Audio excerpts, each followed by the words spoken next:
This music's got me screaming.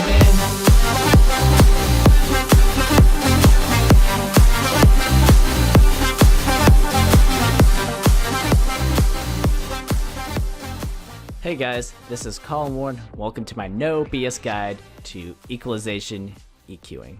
Next few minutes, we go over what EQing is, some common practical purposes I use EQing for.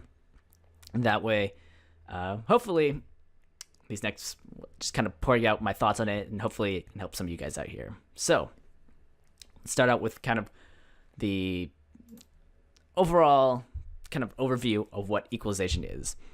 And let's start out actually by talking about just the regular gain knob. So for any of you guys who are, I'm sure, haven't at least had twisted any knob with a volume automation or any volume automating knob on, let's say, your car stereo or anything like that, you're all familiar with the idea that you have this gain knob here, and by twisting it up and down, you can turn the sound up and down just overall. So let me drop this down a couple octaves. I can turn this gain knob here, make it quieter, or if I say, okay, it's too quiet, I can turn it louder. That's what an overall gain knob does. Now, let's say we have, now actually let's take a step back, because we know our sound is made up of specific frequency ranges. So let's say, so we're familiar with the idea that each sound is made up of certain frequency ranges. So a bird is going to have a higher frequency pitch, so they'll be playing up in like the 3,000 to 4,000 hertz range. Whereas if you had a truck pass by, most of its audio content would be in the lower part of the frequency range. So if I were to pull up Parametric EQ, a truck would be playing down, would have most of its sound frequencies in the 50 to 60 hertz range, whereas the bird would have it, higher up, 50 or 5K, 6K, that area. So given that, let's say because we have the sound and it has its characteristic across the audio spectrum, we want to make fine-tuned adjustments to this audio spectrum instead of saying, okay, I want to make a certain part of this audio spectrum louder instead of just turning the whole thing up louder. EQing allows us to do that. So let's say I have this piano here, for instance. It's residing about the 400 hertz range. It's not too bad, but I want to make it louder. The one way I can do that, probably the easiest way, I can just go in here, crank up the gain knob, and that will do that. But let's say, okay, I want to turn up just specifically the higher frequencies because I know, okay, from experimenting around a lot and knowing a little bit about the psychology of the human ear or the psychoacoustics, I forget whatever the specific terminology is, that high frequencies are perceived as closer to the ear. So that means if you brighten those up there, it becomes a lot more pronounced to the ear. So I want to turn up specifically the higher frequency range. And I'm like, okay, the gain knob doesn't allow me to do that.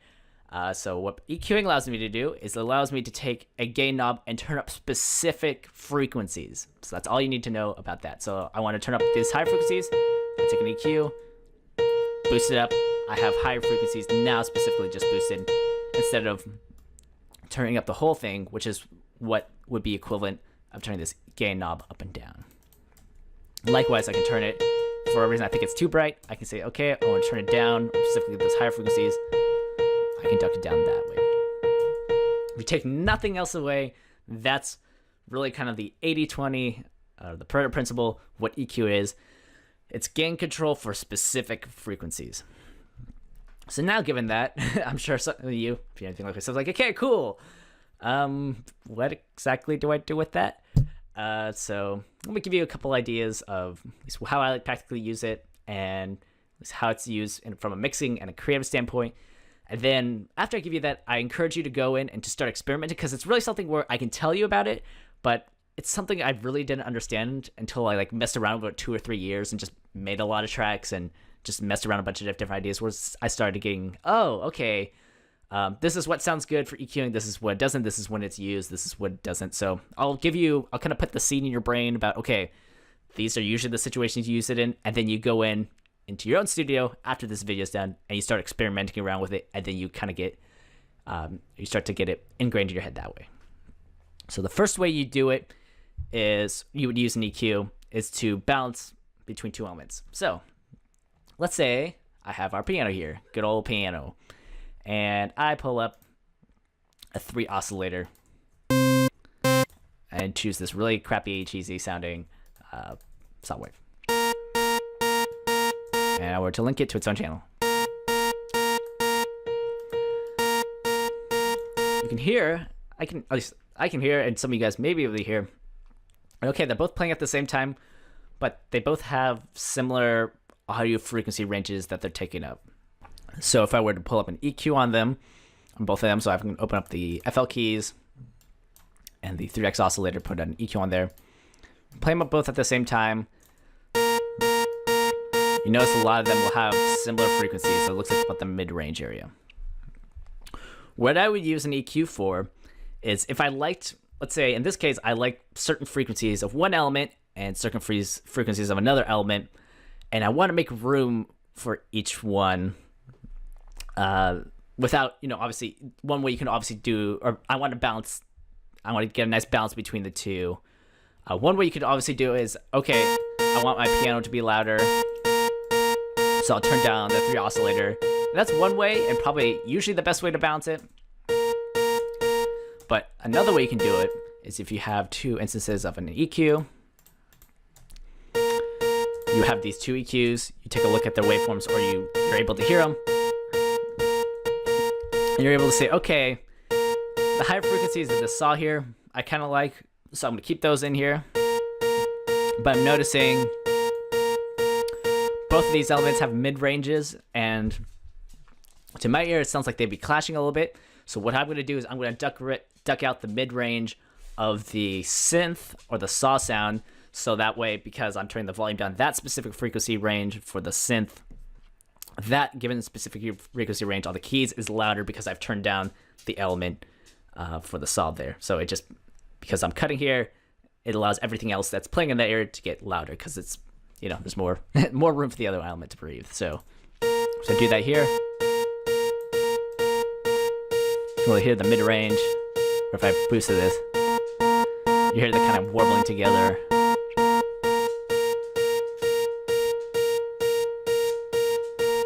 So that's a very, very small taste of what you use EQing for, is if you have 2 elements and you're like, okay, I want to mix both of them, but I kind of want them at the same level, and I like certain frequencies of each one. EQing is what it will allow you to say, okay, I like the higher frequencies of this guy, and I want this one to stay out, want them at the same level. I'll take my other element, I'll duck those frequencies out of the way so this guy's higher frequencies can really stand out. And you can do that for all different elements. And yeah, that in terms of knowing which elements need that, again, something you just need to practice a lot. You'll ask around, you'll start to make a lot of mistakes. You're like, okay, I put my kick and bass here, and both of them, because they're low frequencies, they'll clash a lot, so I need to duck one out if I'm not sidechaining it or anything crazy like that. That's one way you can do it. Obviously, trial and error, and getting lots of feedback, and people will be like, okay, these 2 elements here are conflicting, and then you learn, oh, okay, EQ will probably solve that problem. And then another way, if you're not quite sure if 2 elements are clashing, just pull 2 EQs up for both elements. Figure out, okay, it sounds like they might be clashing. Then duck one out of the way of the other, and then that should solve it. And again, you're not gonna be able to hear, at least if some of you guys are starting out, you're probably not gonna be able to hear when these 2 parts are clashing a whole lot. So again, it's gonna be a lot of trial and error, getting a lot of feedback, listening to a lot of reference tracks. So once you finish your track, take your track, put it against another one of your favorite tracks, and get a sense of, okay, what elements do I hear that are sticking out better in my track compared to the ones I'm listening to? And then you just repeat that over and over again, getting lots of feedback, and then eventually it all starts to click. So yeah, at least that's how I would approach the first part of the mixing part, and that's probably the hardest to get it and sense of. So after this, again, just go back, reference tracks, make lots of tracks, compare, contrast, and ask for feedback about, okay, how could I make certain, at least allow my elements to stick out better than the others for the given part. Now the second part that you use an EQ for, and this is actually super easy, and this is actually 80% of the time what I'm using it for, just for this fun part. So if you hear certain frequencies in a given element you kind of like, but you feel like you could be louder, you can actually go in and specifically surgically boost those. So one trick I like to use a lot is I'll go to my FL keys, and I say, okay, I kind of like it, but I feel like I want a brighter piano, something that sounds brighter, and I know, okay, for my study of knowing a little bit about, okay, higher frequencies usually sound brighter and all that, I can go in here, number 7, left click, boost it, boom, sounds a lot brighter, and just really brings that out a lot more. Conversely, if I want to make a darker piano, I can just bring it down and make it super dark. So you can go ahead, and that's the second use for EQ, is kind of more of a creative thing, where if you hear certain frequencies you like, go and mess around with that. Usually, for newer guys, I would encourage them, just go in and experiment, see what sounds good, see what sounds bad to you. I know a lot of times producers suggest, okay, don't boost more than 5 or 6 dBs, and don't do that, because usually their thinking is justifiably that a lot of these guys, because they don't know what sounds good or bad, just decide, oh, boosting everything sounds good, and it's not usually the case. It's like, okay, boosting 1 or 2 elements usually sounds good. So that's something to bear in mind. But again, because I know a lot of you guys going through these videos like, oh, this guy said 5 6 dB here, and this guy said don't boost it at all, and this guy said boost this thing. Like, what do I do? It's really my advice. It's just, you know what? Go in, do what you think is right, and really the litmus test of figuring out if you're doing something right or not is just put it out to feedback and ask people, okay, what's your opinion on that? What could I be doing better for my tracks? And if they give you a piece of advice like, okay, don't boost that piano so much, duck it down a bit, and you do that, you're like, oh, I kind of like the sound of that a little bit better. And then you compare it to maybe a professional track you like, and you're like, oh, it sounds about balance. Probably going in the right direction. So yeah, that's probably a good litmus test for knowing whether or not you're going in the right direction in general. So now we covered those basics. Let me quickly run over Fruity EQ2, the different components. I'll just give you kind of like the 80-20 of it. And then, yeah, I would encourage you, before getting third-party stuff and all that, really learn and master EQ2, because even though I have some other fab filter stuff and everything, I think 95% of the time, I'm just using EQ2 and just to do most of the basic stuff I need. Like, sometimes I'll go grab some other EQs because they're like, do some really, really, really, really specific stuff I might want them to. But really, if you want, most of the time, and actually for a lot of my tracks, I've just mixed in just using this EQ. So don't feel like, oh, this guy's saying I need to grab this EQ over here, or this one. Learn to master EQ2, parametric EQ2, then worry about going without getting the third-party plugins. So with that, we have, at least when you pull up EQ2, obviously, yeah, go into the mixer, the channel you want to pull it up on, and you present with this. So each one of these, it's called a band. This allows you to make a specific gain or cut, or gain boost or gain cut, depending on the frequency you set it at. So it gives you 7 ways. You can think of it as like 7 these, like it would be the equivalent of having 7 these sliders, except each one is set to a specific frequency range. And then for each of these, you can say, okay, I'm going to set these sliders up and down. Obviously, if you boost up and down here, you can look to the top left and tells you, okay, how much are you cutting? How much are you boosting? So that's the first thing. The second thing you need to pay attention to is, unlike these gain knobs, you can actually have different modes that you can boost and cut. So if you're noticing here, okay, I can have a certain frequency range, and it looks like there's like this little hill, mountain sort of cut I can do here. But it looks like, okay, for number 1, it has this weird like slope thing it's doing here. The 7th thing over here is doing some slope. Like what's the deal with that? These are different filter types. So if you guys are familiar with like high pass and low pass, if you go up here, if you left click on each of these bands, you could actually set for the given slider what sort of cut or boost you're doing here. So in this case, I'm doing a low shelf, which is like a slightly different, is a way of like dividing out just one sort of cut. You can do a regular high cut. You can adjust it there. You do like a regular or high pass, let all the higher frequencies pass. Low pass, obviously. And yeah, just feel free to go in, just mess around, and just see, okay, what are all these frequency things sound like? So you can go over here, left click, adjust, and check out the different filter types. Right below that, you have a band 1 order, so that tells you, okay, how extreme of a cut it is. So let's say I have a high pass. I can adjust this, left click, and adjust this knob down here to tell me, okay, how extreme of a cut do I want this filter to do? And that, again, works for all of these, so I can adjust different curves up and down using that.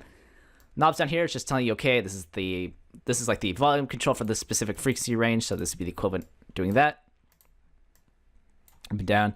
This frequency here is allowing you to set, okay, what frequency do you want to do the gain cut, boost, or cut at? And if you look, two ways you can check which frequency you're at. You can obviously look under the button and it'll tell you, okay, you're at 2,325 hertz. Or you can look at the top left, and as you move it around, it'll tell you up there, okay, this is where you're doing the cuts and boosts as well. And then right below that, it's what's called the EQ value. And what that allows you to do is allows you to make a more precise cut or boost at a certain frequency, or if you want a more broad general boost. So let's say I have like a really resonant frequency right about like 95K. And I could obviously do a big cut here, but now I'm taking out a lot of frequencies here. And I just want to isolate this 95K here. So instead of going, okay, set a 95K and just cut out a bunch of frequencies, I can set it here and I say, okay, I want to just target that specific one. So I pull up the cue, boom, isolate it. That's what that allows you to do. So that's an overview of EQing. How to use specifically 3D Parametric EQ2. There's 3D Parametric EQ1. Or just regular EQ. I don't think I've ever used this. I mean, feel free to go to do it. It does the exact same things. Just doesn't have the nice little frequency spectrum analyzer in the background that this has. So that's why I pretty much always use that. That's just a quick overview of it. So to recap, again, EQing is nothing more than gain control for specific frequencies of a sound. The two purposes of it, so you can use it for mixing purposes, i.e. if you have two elements, and you don't want to just, okay, turn the overall gain down of one. You can actually isolate certain frequencies that duck out, so frequencies of another element can shine out there. And the other purpose of EQ is for like creative purposes. Is if, okay, if you want to boost certain frequencies of an element because, you know, like in our instance, maybe my piano sounds a lot better when the higher frequencies are boosted. I can do that too for the EQ. And then you learned, okay, these are, you have 7 different little sliders here, gain, cut knobs here, and then you have different filter types for, okay, what sort of cuts and boosts you have. You can set the you learned, okay, this is where this frequency knob down here tells you where you set the frequency, and this tells you, okay, how extreme of a cut or boost, or how narrow is that band right there that you're doing. So that pretty much covered this video. Hopefully this was helpful to you guys. If you guys did enjoy it, be sure to give it a like, subscribe, and if you'd like to help support me, I've got some Udemy videos you can find down below that you can buy, just a regular course that will teach you like full-on master classes, like how to make a track like Martin Garrix, or study making your own EDM track from scratch, used with like no prior experience. You can check that all down below. But yeah, overall, I'd say again, EQing is definitely something where I can tell you kind of like abstract concepts, but you really have to work with it a lot. And then overall, you get an intuitive sense. And then eventually, you get somewhat of an intuitive sense where you can make somewhat possibly helpful videos on YouTube and try to explain it to them. And that's the real limit, to see if you really understand EQing. So yeah, hopefully that helped you guys out. That's a little bit of EQ. Now go ahead, and now that this video's done, go into your studio and go out and make some kick-ass tracks and really cement the knowledge you learned here today. This music's got me screaming.